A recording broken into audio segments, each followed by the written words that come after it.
ഇന്നത്തെ റെസിപ്പി ചൊവ്വരി വെച്ചിട്ട് വളരെ പെട്ടെന്ന് തന്നെ ഉണ്ടാക്കിയെടുക്കാൻ പറ്റുന്ന ഒരു ഡ്രിങ്കിൻ്റെ വീഡിയോ ആണ്. എല്ലാവരും ഒന്ന് ട്രൈ ചെയ്ത് നോക്കുക. നല്ല ടേസ്റ്റാണ് ഇത് കുടിക്കാനായിട്ട്. വീഡിയോ ഇഷ്ടമായ ലൈക്ക് ചെയ്യാനൊന്നും മറന്നു പോകരുത്.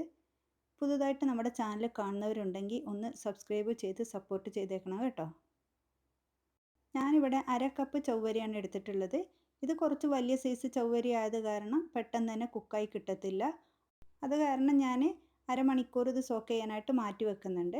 നിങ്ങൾ എടുക്കുന്ന ചൊവ്വരി ചെറുതാണ് എങ്കിൽ ചൊവ്വരി വേവിക്കുന്ന വെള്ളം ചെറുതായിട്ടൊന്ന് തിള വരുന്ന സമയം അതിലോട്ട് ചേർത്തിട്ട് അങ്ങ് കുക്ക് ചെയ്തെടുത്താൽ മതി.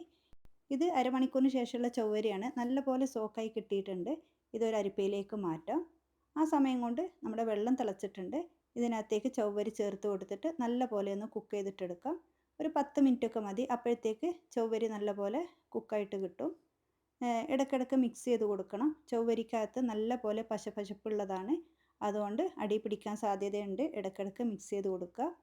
10 മിനിറ്റ് ആയപ്പോഴത്തേക്ക് ചൊവ്വരി നല്ല പോലെ കുക്കായിട്ടുണ്ട്. ഇനി ഇത് ഒരു അരിപ്പയിലേക്ക് മാറ്റാം. എന്നിട്ട് സോസ് പാൻ നല്ല പോലെ ഒന്ന് കഴുകിയതിന് ശേഷമാണ് ഇതിനകത്തേക്ക് 1/2 ലിറ്റർ പാല് ചേർക്കുന്നത്. ചെറിയൊരു ക്വാണ്ടിറ്റി മാത്രമാണ് നമ്മൾ ഉണ്ടാക്കുന്നത്. ഇനി ഇതിനകത്തേക്ക് ഞാൻ കണ്ടൻസ്ഡ് മിൽക്കാണ് ചേർക്കുന്നത്. ഇതിന് പകരം നിങ്ങൾക്ക് വേണമെന്നുണ്ടെങ്കിൽ പഞ്ചസാര ചേർക്കാം. അതല്ല എങ്കിൽ പഞ്ചസാരയും കണ്ടൻസ്ഡ് മിൽക്കും പാതി പാതിയായിട്ട് വേണമെങ്കിൽ അങ്ങനെ ചേർത്ത് കൊടുക്കുക. എന്നിട്ട് നല്ലപോലെ മിക്സ് ചെയ്യുക. മധുരമൊക്കെ നോക്കിയിട്ട് കുറവാണെങ്കിൽ ഈ സമയം വീണ്ടും ചേർത്ത് കൊടുക്കാം കേട്ടോ. ഞാനിവിടെ വീണ്ടും കണ്ടൻസ്ഡ് മിൽക്കാണ് ചേർക്കുന്നത്.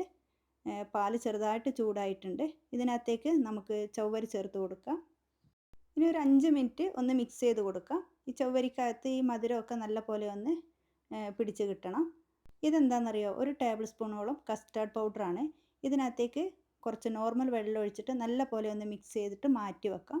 ഇതിനകത്തേക്ക് നമുക്ക് ചേർത്ത് കൊടുക്കാനുള്ളതാണ് കേട്ടോ. പാല് നല്ലപോലെ ചൂടായിട്ടുണ്ട്. ഇത്രയും മതി, തിളച്ച് വരേണ്ട ആവശ്യമൊന്നുമില്ല. ഇതിനകത്തേക്ക് നമുക്ക് ഫ്ലേവറിന് വേണ്ടിയിട്ട് ഏലക്കാപ്പൊടി ചേർത്ത് കൊടുക്കാം. നിങ്ങൾക്ക് വേണമെന്നുണ്ടെങ്കിൽ വാനില എസൻസ് ചേർത്ത് കൊടുക്കാം. അത് ഈ സമയം ചേർക്കണ്ട, ലാസ്റ്റ് ചേർത്ത് കൊടുത്താൽ മതി കേട്ടോ. എന്നിട്ട് ശകലം ഉപ്പും കൂടെ ചേർക്കുന്നുണ്ട്. അതിനുശേഷം നമ്മൾ മിക്സ് ചെയ്ത് വെച്ചിട്ടുള്ള ഈ കസ്റ്റാർഡിൻ്റെ മിക്സ് ചേർത്ത് കൊടുക്കാം. ഇനി നമ്മൾ കൈയെടുക്കാണ്ട് മിക്സ് ചെയ്ത് കൊടുക്കണം. ഈ കസ്റ്റാർഡ് ചേർത്ത കാരണം നല്ല പോലെ അടി പിടിക്കാൻ സാധ്യതയുണ്ട്. ഒരുപാട് അങ്ങ് തിക്കാവുന്ന വരെയൊന്നും തിളപ്പിച്ചെടുക്കണ്ട കേട്ടോ. 1-2 പ്രാവശ്യം ഒന്ന് തിളച്ച് വന്നാൽ നമുക്ക് തീ ഓഫാക്കാവുന്നതാണ്. നമ്മൾ ഡ്രിങ്ക് ആയിട്ടല്ലേ ഇത് ഉണ്ടാക്കുന്നത്. അതുകൊണ്ട് നല്ലപോലെ തിക്കാവുന്ന വരെ വെച്ചിട്ടുണ്ടെങ്കിൽ പിന്നെ നമുക്ക് കോരി കഴിക്കേണ്ട അവസ്ഥ വരും. അതുകൊണ്ട് ഈ ഒരു ലൂസാകുന്ന സമയത്ത് തന്നെ നമുക്ക് തീ ഓഫാക്കിയിട്ട് മാറ്റി വെക്കാം. ഇനി ഇത് നല്ലപോലെ ഒന്ന് ചൂട് പോകണം. അതിനുശേഷം നമുക്ക് എടുക്കാം കേട്ടോ. അങ്ങനെ നമ്മുടെ ഡ്രിങ്ക് ചൂടൊക്കെ പോയിട്ടുണ്ട്. ഇതിൻ്റെ ഒരു പരുവം ഞാൻ കാണിക്കാം. ഇത് കണ്ടോ? കുടിക്കാനുള്ള പരുവത്തിൽ തന്നെയാണ് നമുക്ക് കിട്ടിയിട്ടുള്ളത്. 1 ടേബിൾ സ്പൂൺ കസ്റ്റാർഡ് മാത്രം ചേർത്തിട്ടേ ഉള്ളൂ. നല്ല പോലെ ചൂടൊക്കെ പോയതിന് ശേഷം ഫ്രിഡ്ജിൽ വെച്ച് തണുപ്പിച്ചിട്ടാണ് ഞാൻ എടുത്തിട്ടുള്ളത്.